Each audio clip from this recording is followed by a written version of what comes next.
My brother Julian called a board meeting with the sole purpose of firing me from our own family's foundation. He walked into that room like a conquering hero, all charisma and expensive tailoring, absolutely certain he had the votes to gut our mother's legacy and cast me aside. He thought he was the future.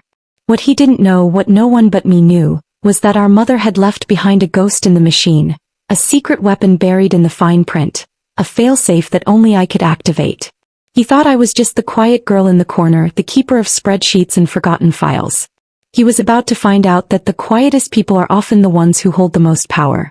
My name is Sienna Vance, and this is the story of how I used my brother's own breathtaking arrogance to expose him, save our mother's dream, and finally find my own voice in the silence he was so desperate to create. Before I reveal how a single forgotten sentence in a dusty leather-bound book brought my brother's empire of ambition crashing down around him in that silent, wood-paneled boardroom, I'd love to know where you're all watching from today. Let me know in the comments below. And if you've ever felt like the underestimated one in your family, the one whose hard work goes unseen while someone else takes the credit, go ahead and hit that like button so I know I'm not alone. If you're new here, make sure you subscribe because this channel is a community for everyone who has had to fight to have their true worth recognized. Now let's get into it. The Eleanor Vance Foundation was my mother's heart, made tangible. It wasn't a monument to wealth or a vehicle for social climbing. It was the quiet, steady work of hope. She built it from the ground up, fueled by a fierce belief that true change doesn't come from glittering galas or buildings with your name plastered on the front. Comes from the ground up, from empowering people in their own communities. Her mission was simple and profound: to provide microgrants for community-led art and education projects in neighborhoods that the rest of the world had written off. She funded after-school tutoring in church basements, community gardens in food deserts, and murals on forgotten walls that told the stories of the people who lived there. It was all about small, targeted infusions of capital that could create ripples of real, lasting change. Anonymity was key. It was never about the foundation's name but about the work itself. The credit belongs to the people doing the work, Sienna, she would always say, her hands smudged with ink from reviewing applications. We are just the gardeners. We provide the water. They are the ones who bloom. I was there from the very beginning. I was her first and for a long time only employee. As a teenager, while other kids were at the mall, I was in our basement, which served as our first office, stuffing envelopes, building databases of community centers, and listening as my mother passionately argued on the phone for a tiny grant for a puppet theater that helped children process trauma. I was the quiet shadow at her side, absorbing everything. I wasn't just learning how to run a foundation. I was learning a philosophy of life. I saw how she treated every applicant with dignity, every small project with the seriousness of a major investment. I saw her cry with joy when a program succeeded and with frustration when bureaucracy stood in the way. I inherited her belief system not through lecture but through osmosis. The foundation wasn't my job. It was part of my cellular makeup. My brother Julian had a different inheritance. He inherited our father's dazzling smile, his effortless charm, and his unquenchable thirst for the spotlight.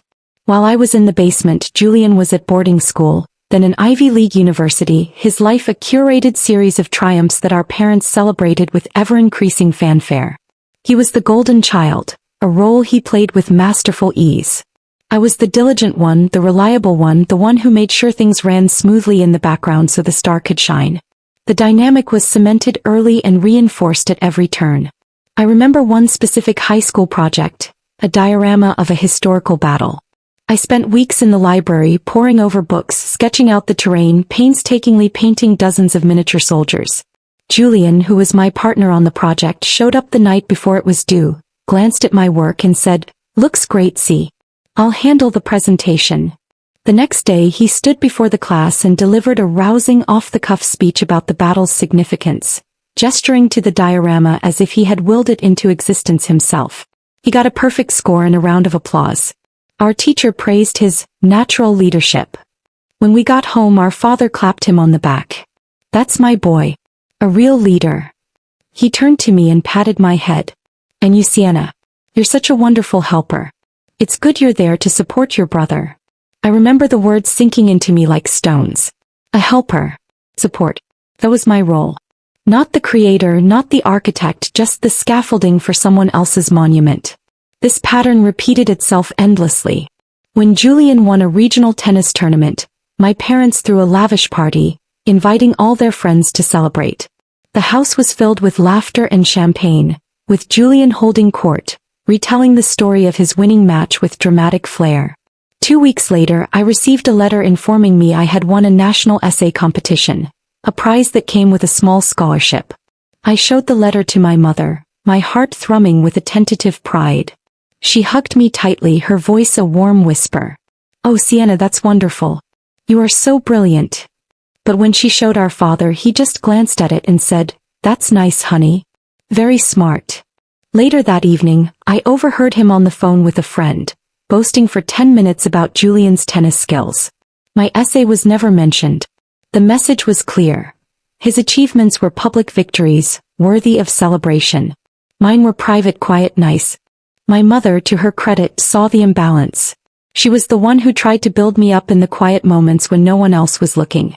After the diorama incident, she came into my room that night. I was putting away my research books, feeling as small and invisible as the tiny soldiers I had painted. She sat on the edge of my bed and took my hand. Her hands were always warm. "I know you did the work, my love," she said softly. "I saw the hours you put in. I saw your beautiful, detailed plans." I just nodded, unable to speak past the lump in my throat. "Julian is loud," she continued, choosing her words carefully. "His talents are loud. They demand attention. But your strength, Sienna, is quiet. It's the kind of strength that builds things that last. It's the deep root, not the flashy flower. Don't you ever let anyone make you feel that it's less important. Quiet strength is the most powerful kind of all." Her words were a balm, a secret understanding between us.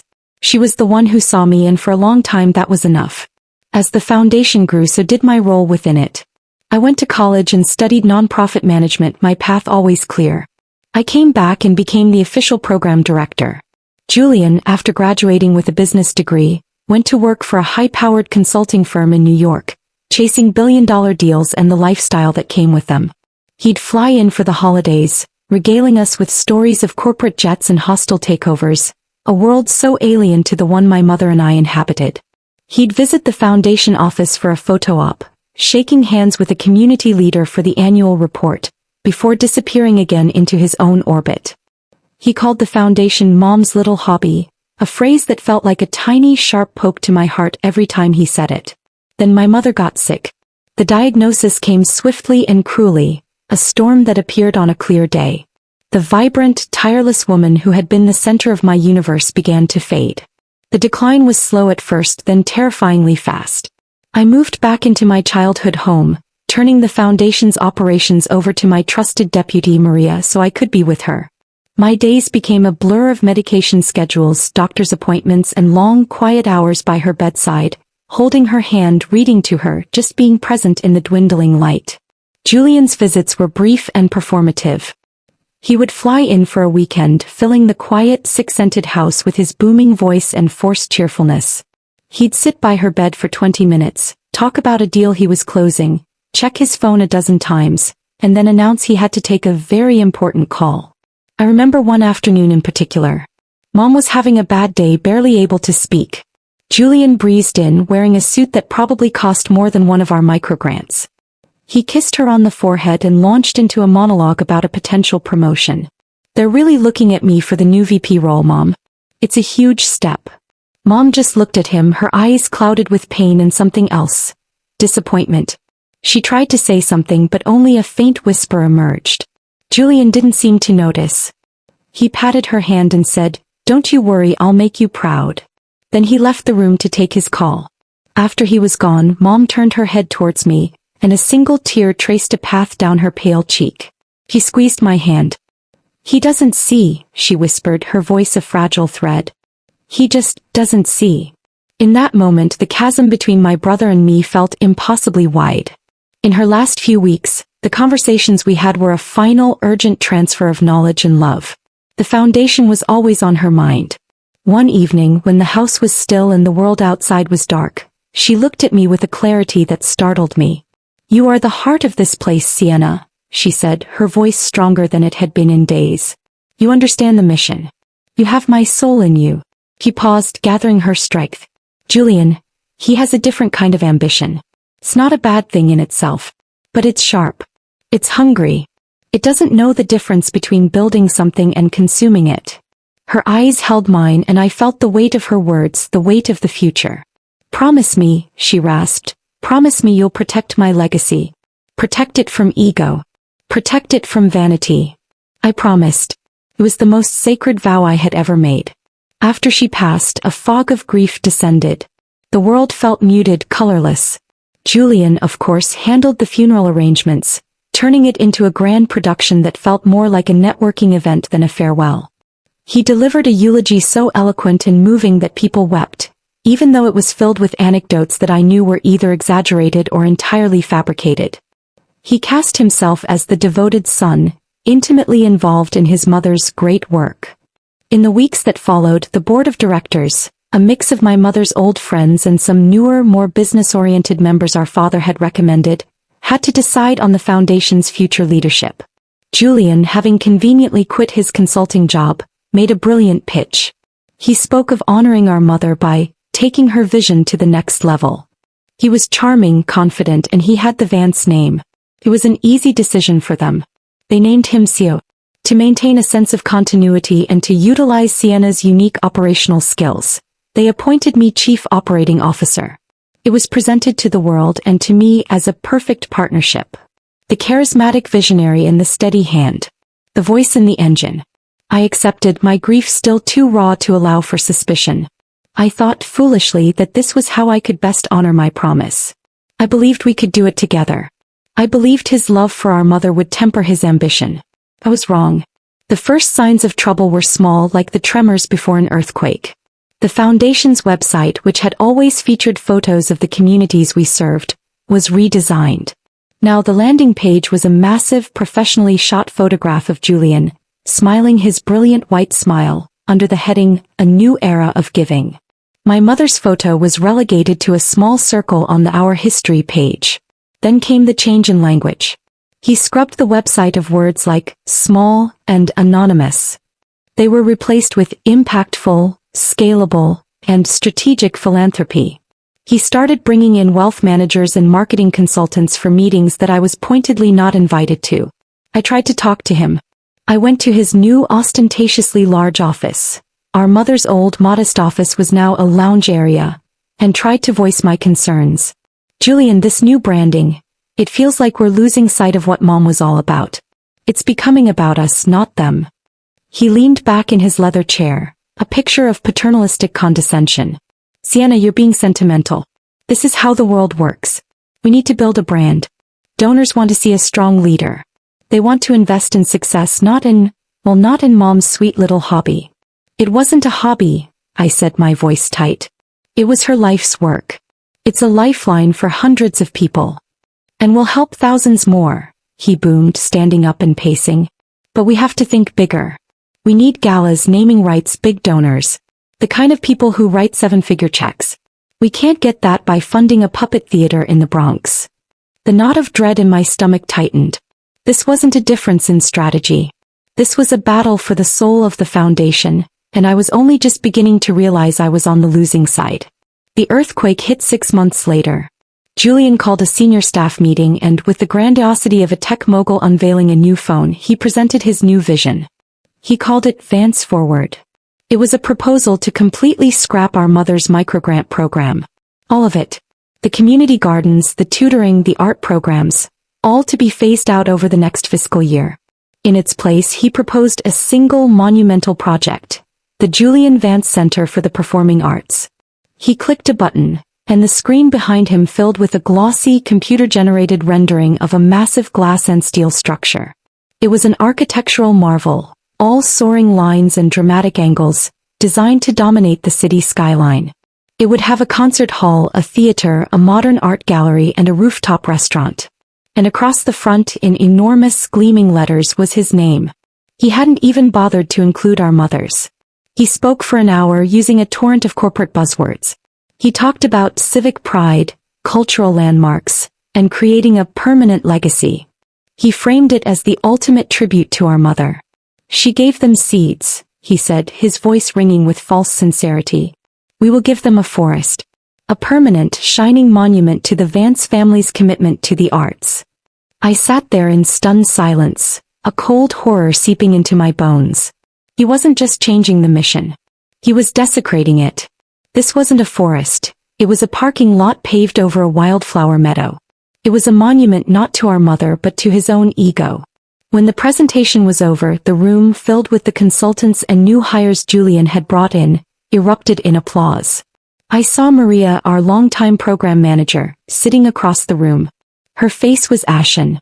Our eyes met for a fraction of a second, and in her gaze, I saw my own horror reflected back at me. I was the only one in that room besides her, who understood the true scale of this betrayal. That evening I went to his office, armed with a hastily prepared report. It was filled with data, testimonials from community leaders, and financial projections showing how his vanity project would drain our endowment within a decade, leaving nothing for any future work. I laid it all out for him, my voice shaking with a mixture of anger and desperation. Julian, look at this. This isn't just a change in direction. This is an erasure. You're taking resources from the people who need it most to build a palace for the rich. Mom would be horrified. He didn't even look at my report. He picked it up, weighed it in his hand and set it back down on the desk with a dismissive thud. He sighed, a theatrical, weary sound. Sienna, Sienna, Sienna, he said, shaking his head slowly as if dealing with a stubborn child. You're so stuck in the past. You're still in that dusty basement stuffing envelopes. The world has moved on. This is how real philanthropy works. It's about legacy. My legacy. Our legacy. Do you really think history will remember a $50 grant for some finger painting class? Or will it remember a magnificent concert hall that shapes the cultural landscape of the city for a century? The way he said, our legacy, while his name was the only one on the building, told me everything I needed to know. His ambition had completely consumed him. There was no reaching him. Feeling the walls closing in, I sought out the one person I thought might still be able to help. Mr. Abernathy. Arthur Abernathy had been my mother's lawyer and one of her oldest friends. He was on the board, though he was mostly retired now, his presence more honorary than active. I found him in his quiet, book-lined office downtown, a place that smelled of old paper and leather. He listened patiently as I poured out the whole sordid story, my words tumbling over each other. When I was finished, he took off his glasses and rubbed his tired eyes. Eleanor was a saint, Sienna, he said, his voice gravelly with age. She had a vision as clear and pure as spring water. He sighed heavily. Your brother. He has your father's shine, and I'm afraid he has your father's appetites as well. He told me a story I'd never heard about how my father, in the early days, had tried to convince my mother to use the foundation as a tax shelter and a way to network with his wealthy clients. She had refused vehemently, and it had been a source of tension in their marriage for years. Your mother fought to keep this foundation pure, Mr. Abernathy said, his eyes sad. And now the fight falls to you. He warned me that Julian had likely been working on the other board members for months. He's telling them you're resistant to change. That you're too emotional. He's a salesman, Sienna, and he's selling them a version of the future they find very appealing. Be careful. He's not just trying to push a project through. He's trying to push you out. His words chilled me, but they also solidified my resolve. I spent the next day out of the office. I needed to reconnect with the why. I went to a small community center in a part of the city Julian probably didn't know existed. It was a bustling, vibrant place, filled with the sounds of children laughing and music playing. This was the center run by Maria, my program manager. She had started it a decade ago with one of my mother's first microgrants. It had grown from a one-room operation into the beating heart of the neighborhood. Maria met me at the door and gave me a fierce hug. I was hoping you'd come, she said. She walked me through the center, showing me the computer lab where teenagers were learning to code, the small art studio where seniors were painting, the kitchen where they taught nutrition classes. This, she said, her arms sweeping out to encompass it all, this is what your mother built. Not the building, but what happens inside it. She didn't just give me a check. She gave me a chance. She gave this whole neighborhood a chance. We sat in her small, cluttered office, drinking tea from mismatched mugs. What Julian wants to build, she said, her voice filled with a quiet fire, is a monument to himself. What your mother built is a monument to them. She pointed out the window at the people coming and going. Her words were the fuel I needed. I wasn't just fighting for a principle anymore. I was fighting for them. My newfound resolve was tested almost immediately. The next day I ran into David Chin, a board member I had always considered a friend and an ally.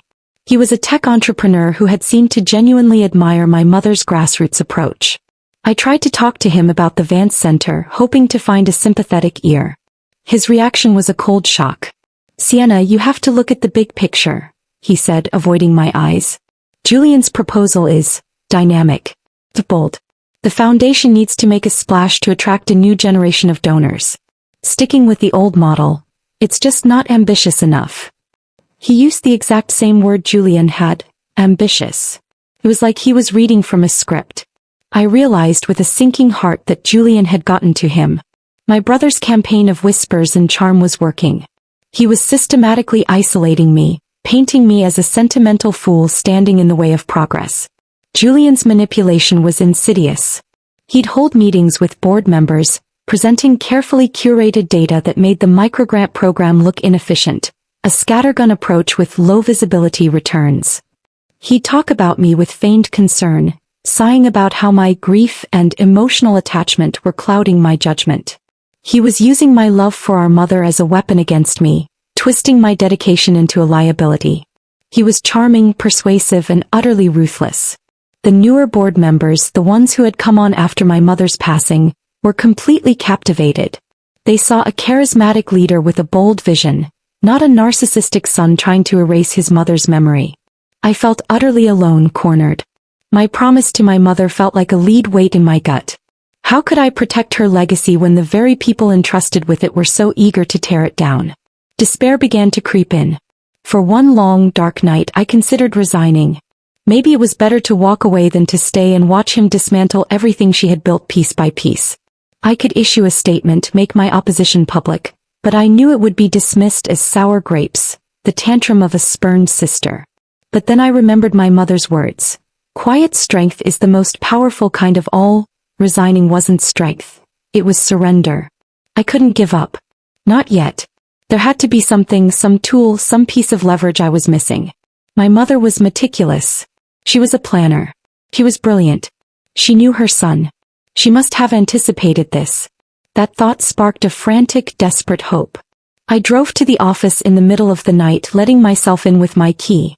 The building was silent, a hollow shell of what it was during the day. I went not to my office but to the archives room in the basement. The real basement, not the one we'd started in, but a climate-controlled room that held all the foundation's foundational documents. It was my domain, a place Julian had probably never even seen. I was looking for a loophole, a forgotten resolution, anything. For hours I sifted through file boxes, my fingers growing numb from the cold. I read through years of board minutes, financial statements, and strategic plans.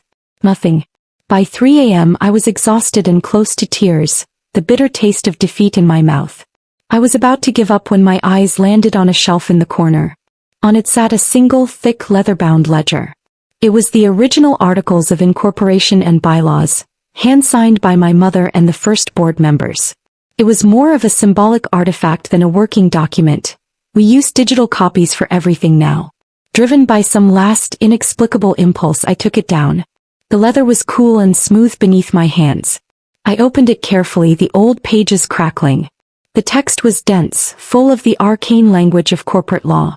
I scanned through the articles, my eyes blurring with fatigue. And then I saw it. Buried deep within the document, in a section dealing with amendments and extraordinary circumstances, was Article 9, Section 4, Subsection B. It was a single densely worded paragraph. It read, "In the event of a proposed board action that would result in a fundamental alteration of the Foundation's core mission, as defined in Appendix A of this document, a personal non-transferable veto may be exercised by the longest-serving, continuously employed staff member of the Foundation, thereby rendering said action null and void. This veto is absolute and requires no secondary approval." I read it again. And again. The words seemed to lift off the page, glowing in the dim light. A fundamental alteration of the core mission. A personal non-transferable veto. The longest-serving, continuously employed staff member. My breath caught in my chest. I started working at the foundation when I was 16. I had been on the payroll, even if it was a tiny stipend, continuously ever since. I had been employed for 19 years, 7 months and 4 days. Longer than anyone. Longer than Maria.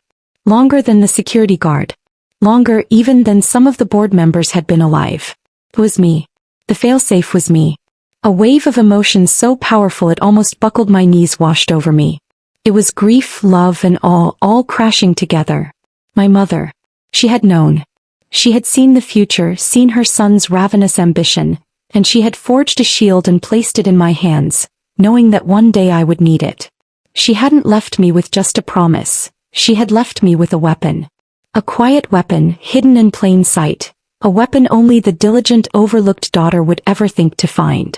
My hands shaking, I took a photo of the page with my phone and sent it to Mr. Abernathy's personal email with the subject line, "Urgent." A few minutes later my phone rang. "Sienna?" His voice was thick with sleep. "Is everything all right?" "Look at the email I sent you," I said, my voice trembling. I heard some fumbling, a click of a mouse. Then silence. For a long moment I thought the line had gone dead. Then I heard him let out a low whistle. "Eleanor, you magnificent, brilliant woman," he whispered. By God. She really did think of everything. "Is it real?" I asked. "Is it legally binding?" "As real and as binding as the day it was signed," he said, a new energy in his voice. "It's ironclad. An original clause in the incorporation documents, never amended. It's beautiful. It's a work of art."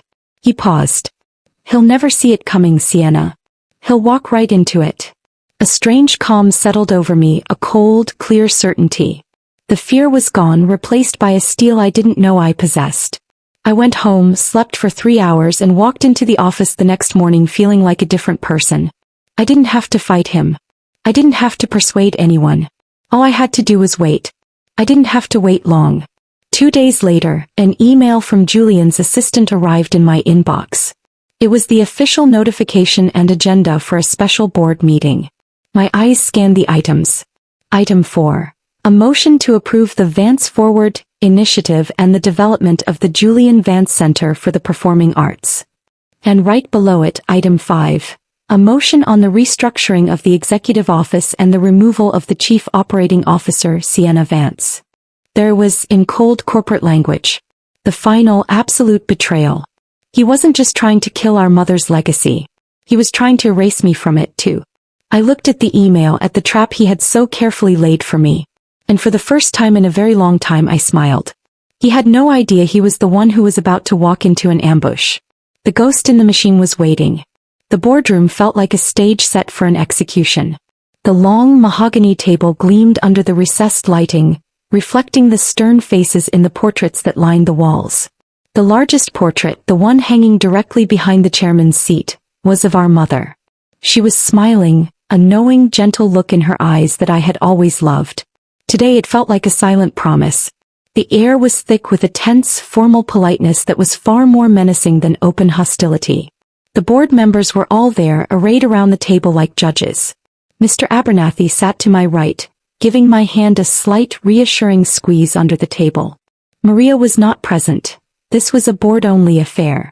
I sat at the far end of the table opposite my brother, a deliberate choice. It made me look isolated, exactly as he perceived me to be. Julian stood at the head of the table, a master of ceremonies in his element. He radiated a confident, predatory energy, dressed in a bespoke suit that probably cost more than my car. He greeted each board member by name, sharing a small joke here, a confident nod there. He was warming up his audience, seducing them. When his eyes met mine, he gave me a small, pitying smile. It was the kind of look one gives a beloved but feeble pet. It was meant to diminish me, to make me feel small. Instead, it fed the cold, hard flame of resolve in my chest. Let him think that, I thought. Let him underestimate me one last time. He launched into his presentation. It was a masterclass in manipulation. The CGI renderings of the Julian Vance Center were even more spectacular on the large screen. They swooped and soared through glittering lobbies and sun-drenched galleries. He spoke of legacy, of vision, of bold new futures. His voice was a rich, resonant baritone, weaving a spell of ambition and progress. And then he turned his attention to me. He didn't attack me directly, he was too clever for that. He did it with a surgeon's precision, using words of faint praise that were actually dismissals. My sister, Sienna, he began, gesturing down the table towards me, has been the steadfast heart of this foundation for many years. Her dedication to our mother's original vision is, of course, commendable. He let the word original hang in the air, freighting it with connotations of outdated and small. But vision cannot be a photograph, frozen in time. It must be a living, breathing thing. It must evolve. We must evolve or we will perish. With all due respect to her commitment, she is tied to a model that, while heartfelt, is simply not sustainable or ambitious enough for the challenges and opportunities of the 21st century. He made me sound like a relic, a black and white photograph in a world of high-definition color. He was painting me as the anchor holding back his magnificent ship. I just sat there, my hands folded calmly on the table in front of me, my expression unreadable. I let him talk. I let him dig his own grave. When he finished, there was a beat of reverent silence, then polite, appreciative murmurs from his supporters. He smiled, basking in it. I now call for a vote on the motion to approve the Vance Forward Initiative, he announced, his voice ringing with triumph. The chairman, a longtime ally of my father's named Mr. Albright, nodded. All in favor? Hands went up. David Chen's hand was one of the first. Another, a banking executive named Margaret, raised hers with enthusiasm. One by one they joined. I watched the tally. 6 hands in the air. I kept my own hands firmly on the table. Mr. Abernathy did the same. A third board member, an elderly woman who had served with my mother for years, also abstained. The count was 6-3. The motion carries, Albright declared, a broad smile on his face. He looked at Julian. Congratulations, Julian. A bold new chapter for the foundation.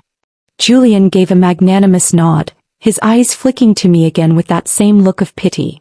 He thought the main battle was won. Now it was just a matter of cleaning up.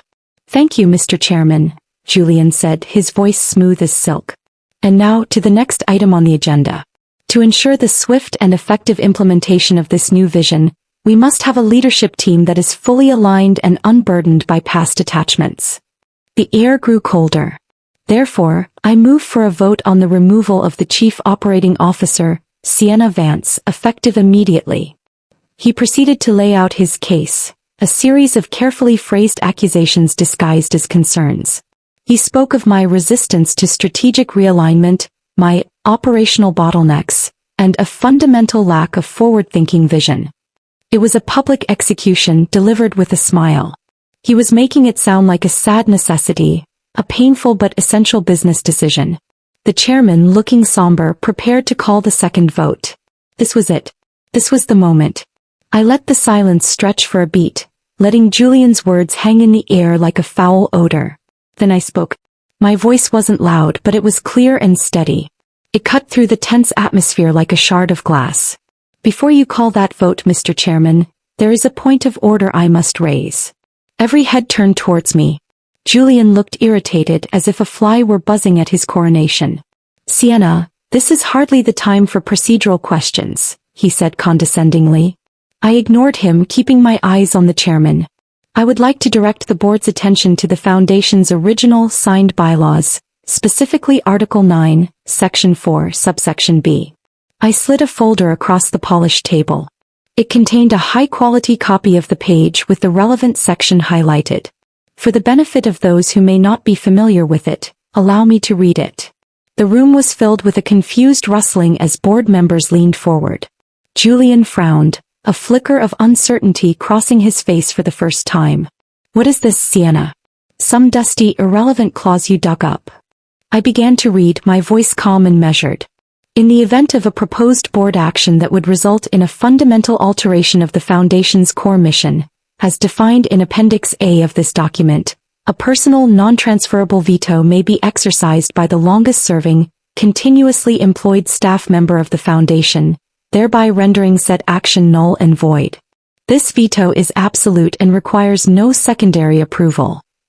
I let the words settle into the stunned silence of the room. I looked up from the page, my gaze sweeping across the confused faces, and finally landing on my brother.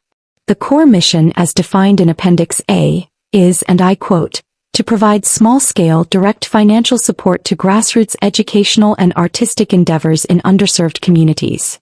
The motion to approve the Vance Forward initiative, which explicitly defunds that mission in favor of a single large-scale capital project, is, by any rational definition, a fundamental alteration of that mission. I paused, letting them process. Then I delivered the final blow. As of this morning, I have been continuously employed by this foundation for 19 years, 7 months and 4 days. I am the longest-serving employee. I looked directly at Julian, whose face had gone from confident to irritated to confused, and was now rapidly turning a pale, waxy white. Therefore, pursuant to the bylaws our mother herself co-authored, I am exercising my personal veto. The motion to approve the Vance Center is void. It did not pass. It is and always was dead on arrival. The silence that followed was absolute. It was a physical thing, a crushing weight that sucked all the air out of the room. The board members stared, their mouths slightly agape, looking from my face to the document, to Julian's ashen expression. Mr. Abernathy sat back in his chair, a small triumphant smile playing on his lips. Julian sputtered, finding his voice at last. This is absurd. It's an arcane, forgotten rule. It can't possibly be valid. Mr. Abernathy spoke then, his old voice as solid as the mahogany table. I can assure you, Julian, it is 100% valid. I was there when your mother insisted on its inclusion. It is as much a part of this foundation's legal structure as the front door to this building. Now I stood up. I was no longer the quiet girl at the end of the table. I felt a power I had never felt before, the power of righteousness, the power of a promise kept. I addressed the entire board, my voice no longer just clear, but resonant with an authority they had never heard from me. This was never about a new vision, I said, my eyes locking with Julian's. This was about ego. The first motion was not about honoring our mother. It was an attempt to supplant her. And the second motion, I said, my gaze sweeping over the members who had supported him, was not about restructuring. It was an attempt to silence the one person who remembered the mission and had the courage to defend it. I let my words sink in. My brother doesn't want to build on our mother's legacy. He wants to build on its grave. He wanted a monument with his name on it, and he was willing to destroy everything she held dear to get it. He didn't count on one thing. I held up the copy of the bylaws. He didn't count on her being smarter than him. He didn't count on her knowing her own son. The room was a tableau of shock and shame. David Chin looked like he wanted the floor to swallow him whole. Margaret was staring at her hands, her face flushed with crimson. Julian just stood there, speechless, exposed and utterly humiliated in the cathedral he had built to his own ambition. The ghost in the machine had spoken. And my mother's legacy was safe. The meeting didn't end, it shattered. Julian, white-faced and trembling with a rage he couldn't voice, tried to argue, to bluster his way out of the wreckage. This is a legal ambush. It's preposterous, he stammered, looking around the room for support that was no longer there. Mr. Abernathy cut him off with a calm, dismissive wave of his hand. The bylaws are the bylaws, Julian. I suggest you read them more carefully next time. The authority in the old lawyer's voice was absolute. Julian's power in that room had evaporated in an instant. The board members who had so eagerly supported him just moments before now refused to meet his eye. Their ambition had made them fools and they knew it. One by one they began to offer me halting, mortified apologies. Sienna, I had no idea. We were misled. I am so deeply sorry. I just nodded, accepting their retreat without comment. Julian, finally realizing he was utterly defeated, grabbed his briefcase and stormed out of the room, slamming the door behind him. The sound echoed in the sudden vast silence. For a long moment after everyone had filed out, I remained alone in the boardroom. The adrenaline began to recede, leaving a profound, hollow quiet in its wake. I walked to the end of the room and stood before my mother's portrait. I looked into her painted eyes at that gentle, knowing smile. A wave of grief and love washed over me, so intense it made my knees weak. I did it, Mom, I whispered to the empty room. I kept my promise. The immense weight I had been carrying for months, the fear of failure, the pain of my brother's betrayal finally lifted. It was replaced not with triumph but with a deep, quiet and weary sense of peace. The door opened softly and Maria came in. She didn't say anything. She just wrapped her arms around me in a tight, strong hug. I leaned into her, finally letting the tears I'd been holding back fall. "Eleanor would be so proud of you," she murmured into my hair. "You have her strength. The quiet kind." The fallout was swift. Over the next 48 hours, 3 board members, David Chin, Margaret and the chairman Mr. Albright, tendered their resignations citing personal reasons. Their letters of resignation were short, but the shame was palpable between the lines. The remaining board, now a much smaller and more cohesive group, held an emergency session. Mr. Abernathy chaired it. Their first and only item of business was to formally offer me the position of Chief Executive Officer. I was stunned. It was a role I had never wanted, never sought. The spotlight, the public-facing duties, that was Julian's world, not mine. I need to think about it, I told them, my mind reeling. I wasn't sure if I was capable of filling those shoes, or if I even wanted to try. That night, Julian showed up at my apartment. He didn't call first. The confident, charismatic man who had commanded the boardroom was gone. In his place was a wreck. His hair was disheveled, his eyes were red-rimmed, and the expensive suit was rumpled. The charisma had been stripped away, leaving only raw, wounded ego. "How could you?" he spat, his voice a ragged mess of anger and pleading. "You humiliated me. In front of everyone. You ruined everything I've been working for." I stood in the doorway, blocking his entry, a boundary I had never dared to set before. The old Sienna would have let him in, tried to soothe his feelings, tried to manage his anger. The new Sienna stood her ground. "No, Julian," I said, my voice perfectly calm. "I didn't do this. You did this to yourself.